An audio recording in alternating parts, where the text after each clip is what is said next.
Hey, what's up? Welcome back to the Naqwatsveni podcast. I'm your host, Zuhoya. And if you have not yet done so, hit that subscribe and follow button so you won't miss another podcast episode. What's up, everybody? Hope y'all are doing good out there. Hope y'all are staying cool, staying hydrated. It is a hot one. But yeah, here in Phoenix, it's Friday. Today's supposed to be 114. Ooh, that is gonna be a hot one. But you guys stay hydrated out there. Take your kuyi, your water, Gatorade, coconut water, anything with electrolytes. Just stay hydrated, stay cool. Go jump in the water somewhere. Go play in the springs if you're down at the village. But yeah, man, shit. Today we have a guest on. We have Victor Corpus from Maize Skateboards, another native skateboarding brand out of New Mexico. One of the homies that I met back in 2018 at a skateboarding event down here in Phoenix called United We Shred. It was a pretty cool, fun event that we got invited to by 7 Layer Army. Shout out 7 Layer Army, y'all are awesome. Hopefully I'll get them on the pod soon and talk to them about their skateboarding brand and what they do. But yeah, today we have Victor, and he'll be talking about Maize Skateboards, on how he started and how he got into skateboarding. So hope you guys enjoy this episode, and I'm just trying to stay consistent with these episodes and these uploads every Friday, and so far it's working out. I'm trying not to miss a day. Just trying to stay consistent. Consistency is key to me. Other than that, I think it's going pretty good. I'm getting a lot of feedback from you guys saying like keep it up. Like every week that I'm doing good, and it's okay to take breaks. But other than that, hope you guys enjoy this episode. Qwa'qwah for listening. Yo, everybody, what's up? Welcome back to the podcast. So I'm here with Victor from Maize Skateboards. What's up, Victor? How you been? I've been good, man. Just chilling, hanging out, really working just like working a regular job right now. Aren't we all? Yeah, Yep, for dude. sure. What do you do for your day job? On the regular, I am a barista, so I work downtown Albuquerque. I just make coffee, grind coffee, make lattes, cappuccinos, and yeah, that's basically what I do on a day to day. So I also serve food too. Sure, sure. That's what's up, man. Hey, man, whatever pays the bills, right? For sure, man. Definitely takes care of me. Oh, yeah. Yeah, that's true. So how's you been skating lately? Not too much, but I've been staying on the board every now and then, not necessarily like skating every day just because of work and stuff like that, but I've been trying to step it up with some of the more technical tricks. But yeah. That's what's up. Yeah, same here, man. I haven't been skating a lot. Last night was my first time skating in a while.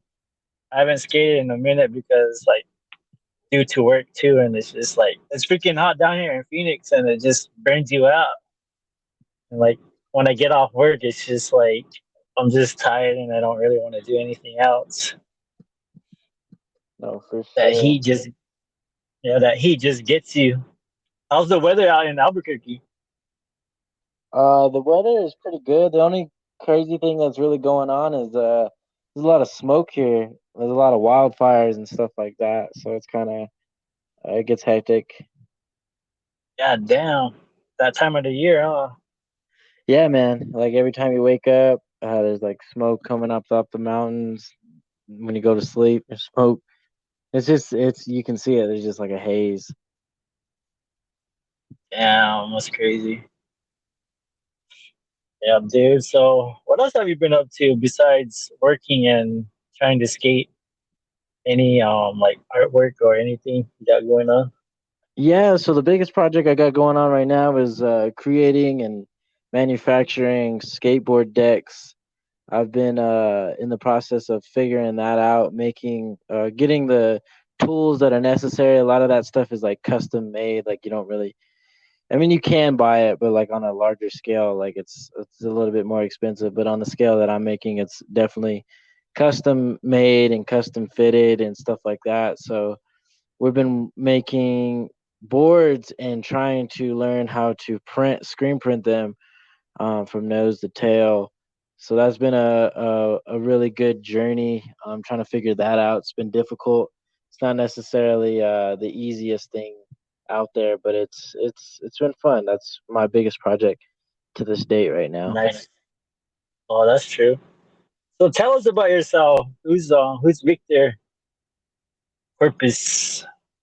So my name is Victor Z. Corpus. I'm from Lawton, Oklahoma. I grew up in Lawton, Oklahoma, which is the southwest part of Oklahoma, and I'm from the Laguna Pueblo though. So I'm Laguna, Acoma, Hopi, and San Juan.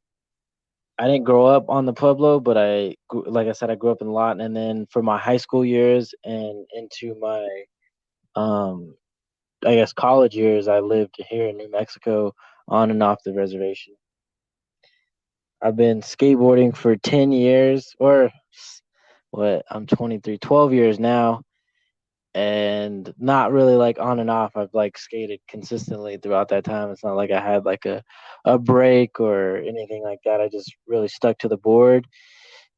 Yeah, and I own a skateboard company called Maize Skateboards, Maize Skateboards, Maize. Nice. So how did you get into skateboarding? Like, what interested you? Girls. So one day I was skating and I seen these dudes and like they just like they happened. I don't know if it was their sisters or if it was their girlfriends or what the case was, but the reality was is I seen that they were skating this flat bar rail like in front of their house, and they had like some girls with them, and I was like, whoa, that's super sick. And that was really what got me into it. Like I was like, that's what I want, and that's what I wanted to do. So yeah. So girls got you into skateboarding. Yeah, I wanted to be around girls, so I just like started skating, thinking that was gonna attract the opposite sex. And yeah. So did it work? Yes and no. I think the girls were attracted for many other reasons besides skateboarding, but just, that idea of like looking for, I guess, searching for my place in the world, like that's really what I was trying to do. And I thought girls were going to be something that I wanted to do, but as I progressed and got older, I found the love of skateboarding. Like I just wanted to be more physically active. Yeah, that's what's up. Yeah, that's how it all starts. Like a lot of people like get into skateboarding for like many different reasons, and that could be like one of them too. Is like girls because like I don't know what it is with skateboarding and girls, but like it just coincides. And like when you go to the like skate competition, like you just see nothing but girls, and like they're just like flocking over like the skateboarders and whatnot. I'm not gonna lie, like I had that mindset too. And like you said, like when you get older, it's just like you fall in love with skateboarding, and that's something that you're passionate about. And I guess like the mindset of the girls just kind of fade away. Well, for me, it just like faded away, and I just love skateboarding a lot more. Yeah, definitely. Yeah, I don't know. I mean, like it was like initially that's like what caught my eye. I was just like, well, these dudes are cool, and that's just how it worked out. And I mean, I just ended up just keeping on with it, and then yeah, I fell in love with the actual act of it, I guess. Yeah, and with skateboarding too, it's just like you meet so many people with skateboarding, and like your friends are skateboarders, and that's how we met. Like shit, dude. Like we met through skateboarding, and it was during that one event they had out here. I forgot what it was called, but you Yeah, guys it's the came out Salt and you guys. the Salt River communities. The shout out 7 Layer Army, SLA. Shout out to Gila River. They're the ones that put that on. Ruben Ringlero, uh, Paul Molina, and I forgot there's one other dude. But yeah, they're the ones who put those events on, and just happen to show up. You happen to show up, and yeah, that's what happened.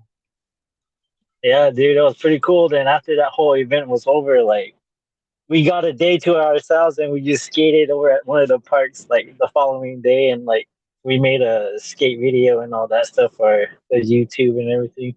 That Yeah, was no, we pretty fun. definitely did.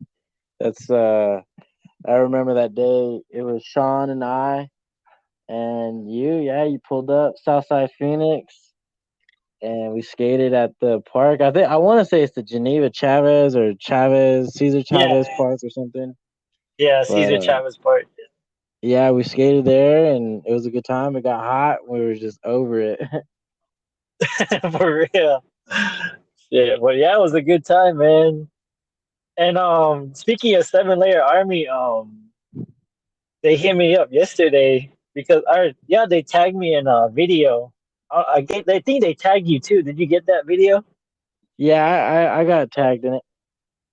Yeah, I got tagged in and I was watching. I was like, oh shit, I remember this. And then I was talking to him. He's like, dang, we need to bring this back. Like, bring everybody else back out and see if we can do it again. But this time I was just talking to him about we should do it out in Tuba, like where I'm from, Yeah, because there's a skate park out there. So we should do the same, like how we did it out here. Bring back Maize Skateboards and whoever else was a part of it.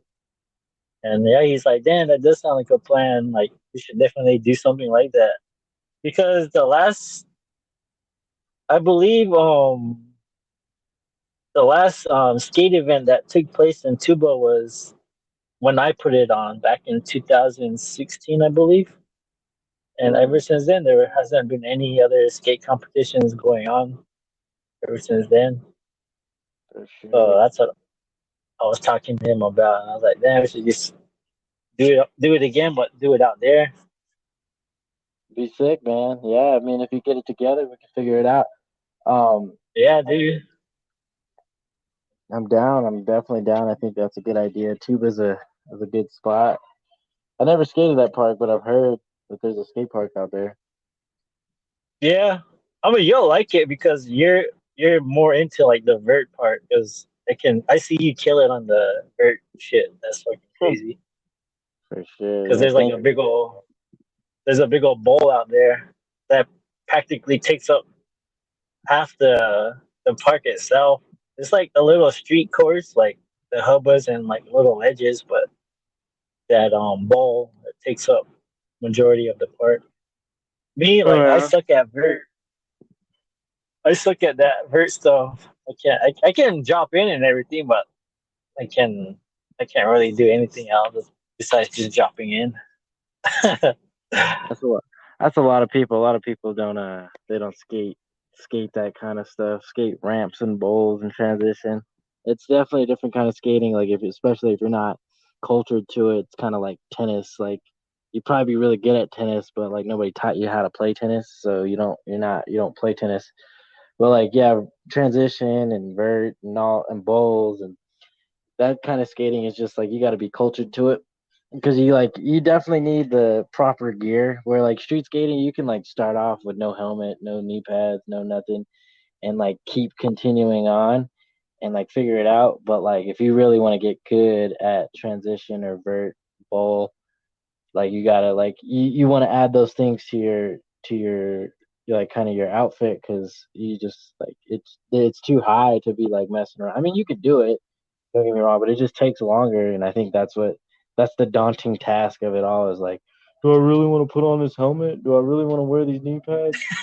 Like, no, I just want to jump down this hubba. Like, it's all good, it's all fun on either side, but I think that's really what it is.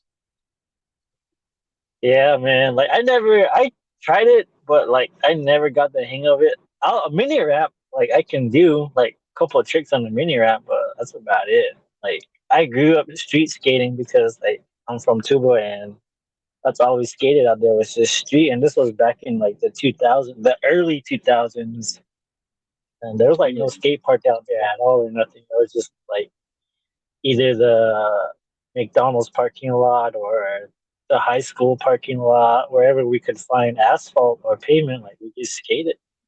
And that's how I grew up was just street skating. I never really got into like the whole vert stuff. definitely. No, I feel that. It's like I said, But it's a I can tell, culture. yeah.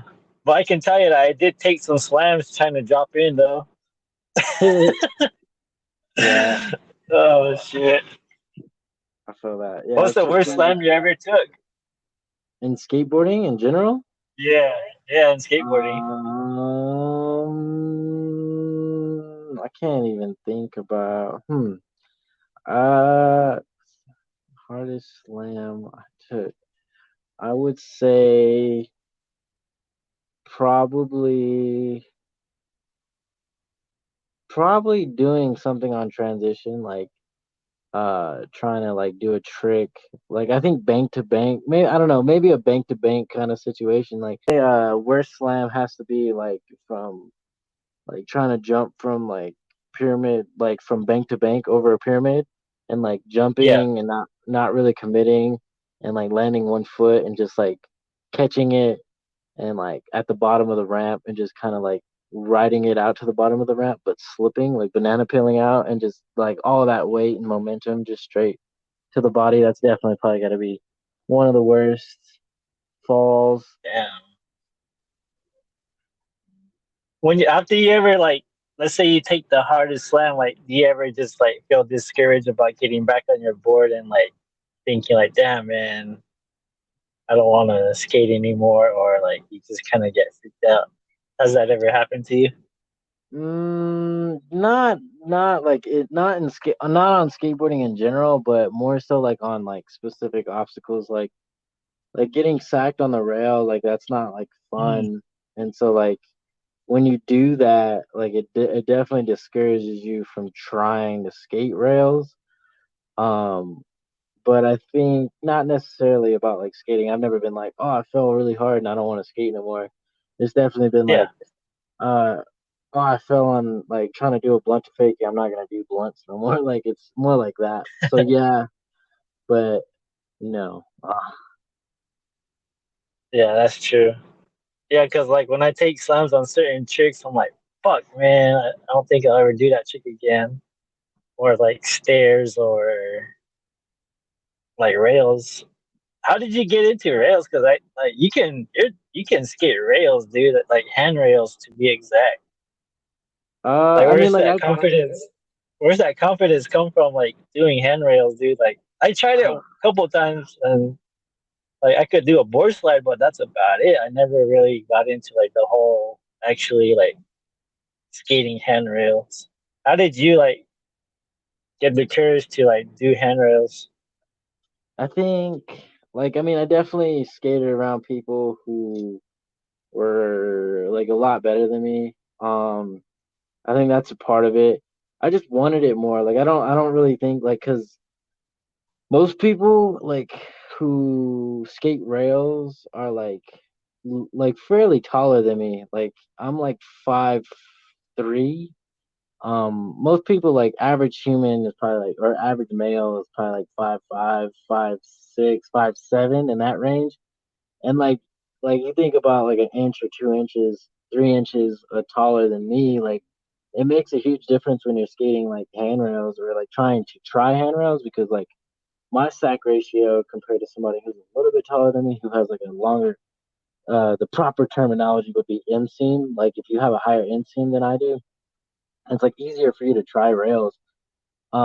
But like I don't know, for me it just was like being around taller people and then watching them do it and then just like wanting to do it and just wanting it more. Like that's literally it. Like I wouldn't say that I have courage. I definitely think it was more like brute and like I just wanted it more. And so I tried it more often. And I definitely got bucked and I definitely like have hurt myself on hurt myself on rails and like but I just think it's more about like getting focused. Like so if you want to try to do a handrail, I would say like skate any rail that you can, like not necessarily a handrail, but like a flat bar.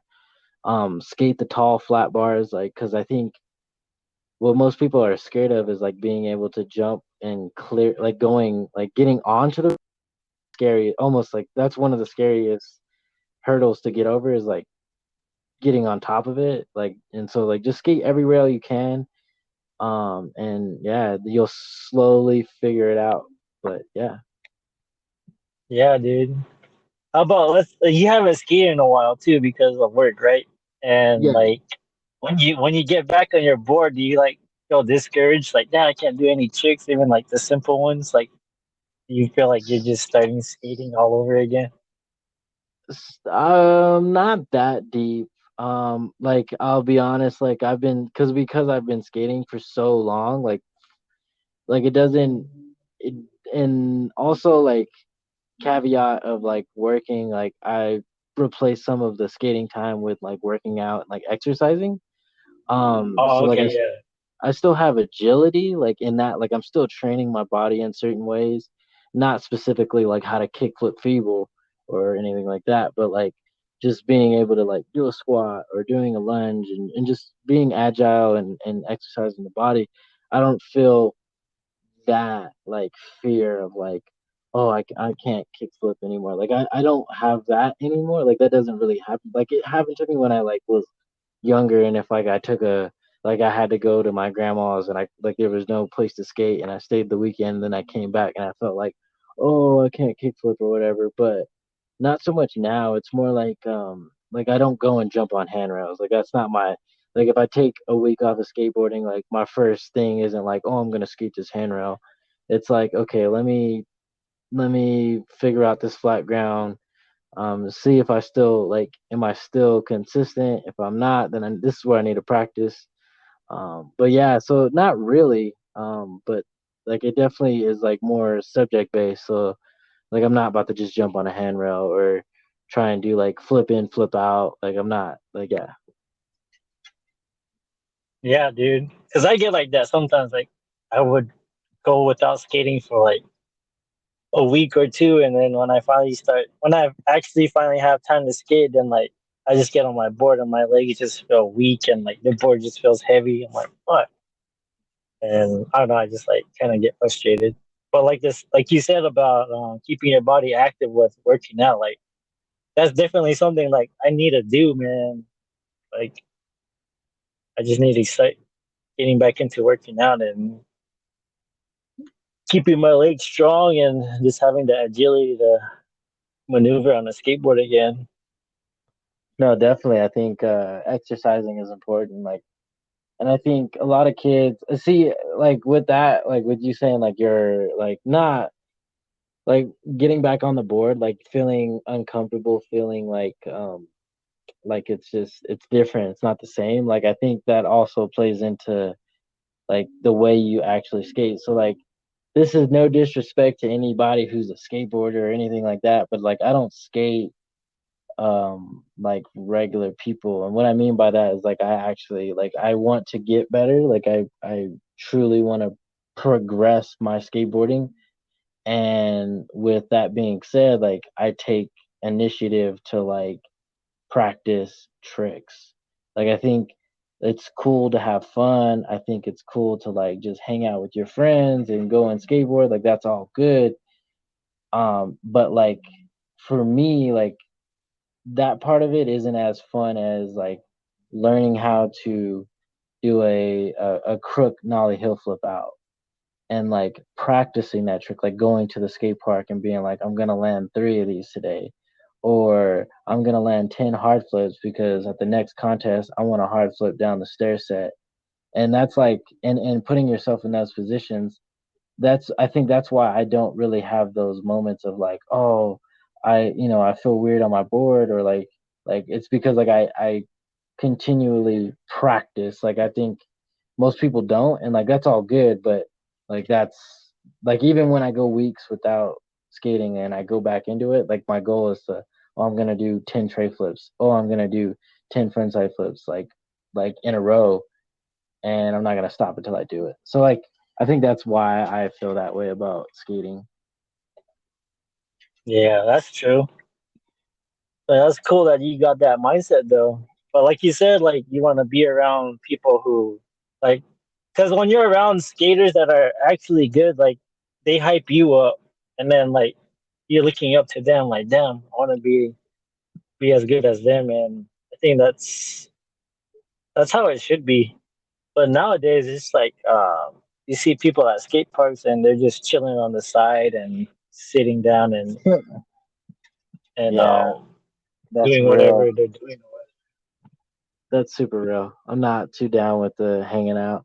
I honestly don't skate with too many people. I kind of it's kind of like I don't know how other people are, but like for me, like I go like so like the biggest thing is like, okay, we're gonna go skate on Saturday at fucking 10 a.m. We're gonna go to the fucking skate park, whatever. Or we're gonna go to the skate spot. Like for me, like it's like a big pet peeve where I'm like, all right, I'm gonna show up at 10 a.m. and then if you're there at 10:30, like I'm already like 30 minutes in, and you're trying to like skate, and then now it's like 11:30, and so like I've been there for an hour and a half, but you really only been there for an hour, but you really only been skating for like 30 minutes. Like I'm not down with that because like I don't know, it just kind of gets on my nerves sometimes. But like, it's like less about the punctuality and more of like the idea of like, are we here to skate or are we here to hang out? Like, it's kind of hard for me to like differentiate those things because like I want to practice, like I want to get better. Not a lot of people like choose to subscribe to that idea of like, oh, I want to get better. Like, yeah, people want to get better, but they don't like take the actions to get better. And like, I'm just weird like that, so I don't really skate with anybody. Yeah, that is true because like that's the thing I love about skateboarding. Like you don't have to skate with anybody. Like you can just be with you and you're bored, and that's all that matters right there. Yeah. And No, for yeah, sure. skateboarding is not really a team sport. It's more just like an individual thing that you can do by yourself, and that's what I like about it. Yeah, skating has definitely provided me opportunities to like just do what I want and how I want. Like nobody can tell me how to ride my skateboard, and like that's a beautiful thing. Like because like oftentimes like we're told to go to school and we're told to like go be an engineer, we're told to be at work, we're told to do like make money, we're told to do all these things, and it's just like that's a place where you can express yourself and express it in any way that you want to. Yeah, that's definitely true too. But yeah, skateboarding, man. How long have you been skateboarding again? 10 I've been years? skateboard I've been skateboarding 12 years, yeah. Nice. So, how did Maize Skateboards come about? Like, tell us about that. How'd you get So started? And so May skateboard started with a group of my high school friends, Baby Day, Michael, and Nick DeArmond. And you know, we were just skating and filming and having fun and travel or trying to travel. And so I was just like, we got to figure out how to keep doing this. And that's really what it was. Like we just like put the money up, bought some t-shirts, bought screen printing supplies and put it on a t-shirt and figured it out, you know, like just kind of kept pushing it. Then it grew, and then there was a team, and then there were skateboards, and then you know the team fell apart and feelings got hurt. People grow, people get kids, have families, and you know that's really the in short what happened. You know, it got to a place where we had a team where we were going on trips and showing up to skateboard competitions and things of that nature. And yeah, and then you know kind of fell apart. Slowly we're rebuilding it in a way where it's product based and not team based, where we can continue it and do things that are positive for the community. I see, I see. Where did the name Maze come from? How'd you come up with that? For my mom, we were like thinking about names, and I asked a couple people and had a couple names for my idea or from my head, and it's like Pueblo skateboards, like kind of whack, and I was blue corn skateboards. Like I really like that, but I don't really like the color blue, so I can't really put that in there. And then I don't know, we had a couple different names, and then I think I told my mom my few names that I had, and she was just like, why don't you do Maze? And I was like, Maze, like Maze, like why? She's like, no, like Maize. And I was like, oh, Maze. And then I was like, yep. And then that was just the vibe. Like Mom Dukes put it down and just ran with it, you know? That's what's up. That's good to see your mom supporting your journey, man.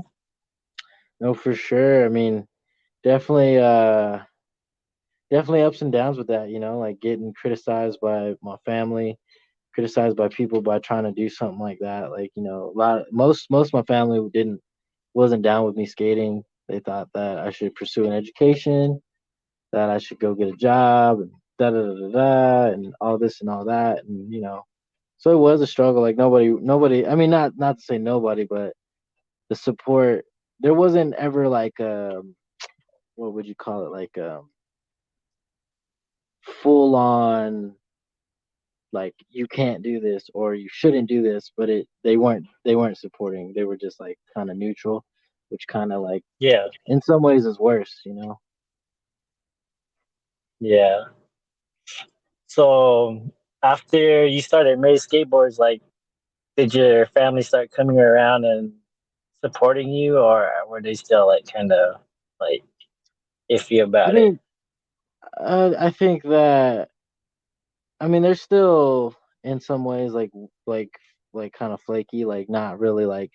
And I think that at the end of the day, what it is too is like like people don't understand how finicky like skateboarding is, how loose like people don't like to talk about skateboarding in a bad light. Everybody likes to talk about it like, oh, it's fucking cool, like it's all sick and like we're all fucking hanging out. But like oftentimes too, like skateboarding has that other side, like we were just kind of talking about, like, oh, we're just gonna go to the park and hang out. And you know, there's that bad rep of that too, where like you go to the skate park and dudes are drunk, like full on, like then drank a six pack and is faded at the skate park and is yelling at a little kid like get off the get out the way, or smoking hella weed or whatever the case may be. Like given back in the day, like being 15 and like bumming cigarettes from like an 18-year-old at the skate park, like that was real life. And like and is all of that bad? No. Like can you find that in other places? Yes. But like that's what I think, like that part, as well as like there's no money in skateboarding. Like it's not like, I mean, there is an industry to it. There's like, there is money in it in some ways, but not necessarily being a professional skateboarder. You talk about the top 1% or whatever of like athletes that are skateboarders that are actually going to be professional. So it was just like slim pickings for the reality of this idea. And so, and then not never going to a skate park and understanding the dynamic of, oh, these are my friends. Like, how we met through skateboarding, and we met through a very positive situation where, I met people not in specifically positive situations, but it was through skateboarding, and still my friends, and I still like those people I can count on and things of that nature. So people being not from the community or not of skateboarding, they'll never really understand the situations that you're put in with skateboarding or through skateboarding. So I don't think they can like truly support it. But over time, like I definitely brought my family to events that I put on, that I supported, that I was like, facilitating or what have you. And I think that kind of turned their minds. Like definitely seeing kids on my boards, definitely winning. Like I think for the most part, me winning business competitions for like with this idea of skateboarding, that turned their minds a lot more. But that was more of the business acumens that I was making, or like the way that I was like presenting it as a business, is what I think inspired them to support it more. Uh, but not necessarily the skateboarding, you know. Yeah. See, that's the thing about skateboarding too, is like, yeah, we get into it because we love and we have a passion for it, but it's the thing too is like you can make it into something, even like a business or something, like a be like an entrepreneur type status, and Yeah. like that business side of it. Like a lot of people don't understand that. Like you can literally like do a lot of things with skateboarding. Like skateboarding teaches you a lot about yourself, and it actually does teach you life lessons. That's why like with skateboarding, it's like you get so creative and innovative with skateboarding, and that's why there's like skateboarders who have their own companies and they make something out of it. There's even skateboarders out there that are into real estate now because of skateboarding, and it's No, crazy. for sure. Definitely, man. Like I think that, but I also think that skateboarding, like skateboarding, is like so. To put it in perspective, like skateboarding for me allowed me to gain skills that otherwise I wouldn't have gained like through school unless I went to college. So like one specifically is like film videography, video work, editing, video editing, photo editing, and all this digital stuff, like which is super prominent nowadays, right? Like everybody's a photographer, everybody's a videographer, everybody's got their sick edits on YouTube, everybody's making music videos and da da da da da and all this kind of stuff. But 10 years ago, that wasn't the vibe. Like nobody was a digital creator. Nobody was a videographer. I mean, there was people that were doing that, but it was like still Hollywood at that time. It was still like, oh, you need to have this camera and this and this and that. But as the times changed, like more people became digital creators and more people became videographers and photographers. However, like the kids who skated in the early 2000s, the kids who skated in the tens, um, before the YouTube burst, before that, that really happened. Like, like those skaters were gaining those skills, and like that's what first got my first job was like video work because I knew how to edit videos and take photos and all that. So like I think that not only is skateboarding like I don't think it's always skateboarding, but it's just being around like having an outlet that provides you, that can provide you a channel to something else. Like you're saying, I don't know if who you're specifically talking about, but I assume you're talking about Mikey Taylor and how he took his money Yeah. from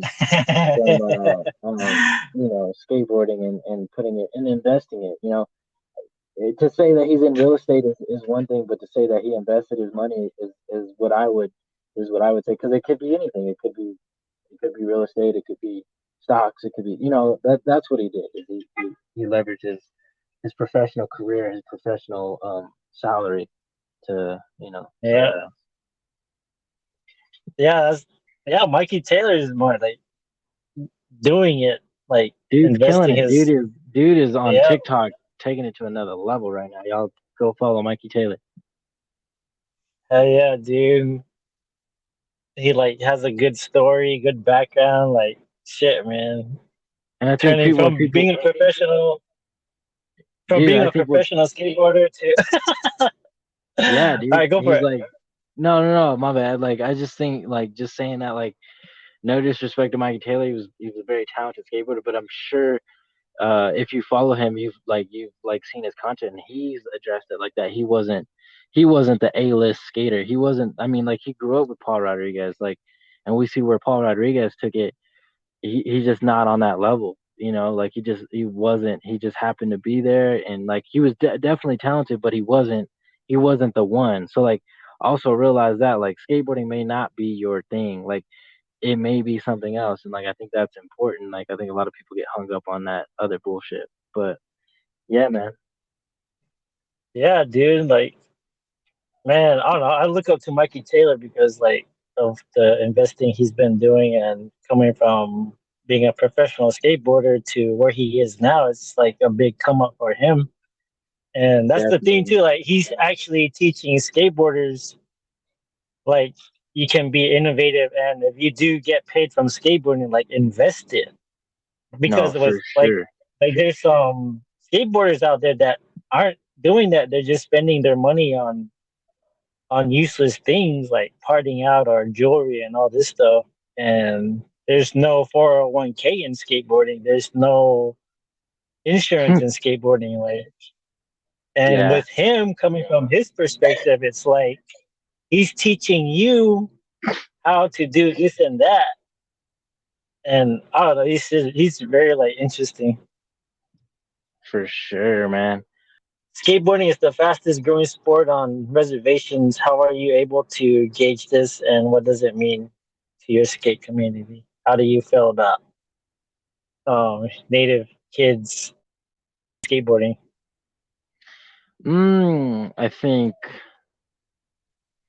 I think skateboarding and indigenous communities, like I think I want I and like I'm gonna misquote it, but I want to say it was Dustin Craig. He talks a lot about for the people who don't know who Dustin Craig is, go figure it out. No, but hashtag for World War Pony. Dustin Craig talked about like it being it, or maybe it was Douglas Miles. I don't know. Either way, what was being said, the sentiment that was being felt was that skateboarding was one of the closest things to being quote unquote a warrior. Maybe without the violence, I guess. I mean, I guess you could be a boxer and things of that nature, but skateboarding being a non-violent sport, it's like the closest thing that you can to being a warrior or a scout, like whatever word you choose to describe that. But I kind of felt that sentiment, and I think that it's a good outlet for our young people in our communities because we don't have too many positive outlets. And yeah, I think that it's a good thing, but I also think that people should be careful. Don't think that skateboarding is the end all be all, or it's gonna be your savior. Like I don't think that, like, because there's a lot of weight held in traditional sports, but less than 10% of our people actually go to college on scholarships for traditional sports. And so it's the same mindset. Like if you really want to do skateboarding, do it. Like don't live on a prayer and just be like, oh, it's going to be all right, like I'm gonna play basketball, I'm going to make it to college. Like if you want to get better at skating, get better at skating. And yeah, that's how I feel about it. Yeah, dude, that's what's up. Last question: what advice do you have for skateboarders, or just for anybody that's starting Mm, out in skating? that's starting out in skating. Yeah, Get used to falling, man. I think that's a big misconception, is like you're gonna get on a skateboard and you're gonna figure it out. You're not gonna figure it out, and it's gonna suck for a very, very long time. And it's not gonna be fun. You're not gonna be as good as your friends. You're not gonna be as good as the dudes on TV or TikTok or whatever whatever it is gonna be. Kids are gonna be watching these days. And know that, like, if you don't love it, like, get out of it as soon as possible, because like at the end of the day, we're just playing with a toy. So like, let's not pretend that, or let's not forget that we're just playing with a toy. That's what it is. It's a wooden toy, and that's all it'll ever be. I mean, you can make it different, for yourself, and you can just change that definition, but that's what it is. I mean, Lance Mountain talks about that. yeah, dude. Awesome, man. Thanks for coming on the podcast, bro. And Thank hopefully you, we'll Delvin. do another part two of this because there's a lot more stuff that I wanted to ask you. Oh no, for sure, dude. Like, yeah, we'll try another time. Just let me know what date, one time. I'm down. I'm 110% down. Let me know whenever. Alrighty, Devin. Well, you have a good night. Thank you for having me on. Yeah, dude. Talk to you later. Later. Later. So that's all I got for you today on this episode. Please do me a favor and share the podcast. And if you want to support Naqwatsveni Skateboarding and the podcast, don't forget to head over to our YouTube channel, click that subscribe button, like the videos, and comment. Those quick and easy things really do help us to reach more people. Also, don't forget to visit us on our website at squareup.com/Naqwatsveni Skateboarding for the latest Naqwatsveni apparel, such as shirts, skateboards, hoodies, hats, grip tape, stickers, and more. Until next time, y'all have a good one. Qwa'qwah for listening.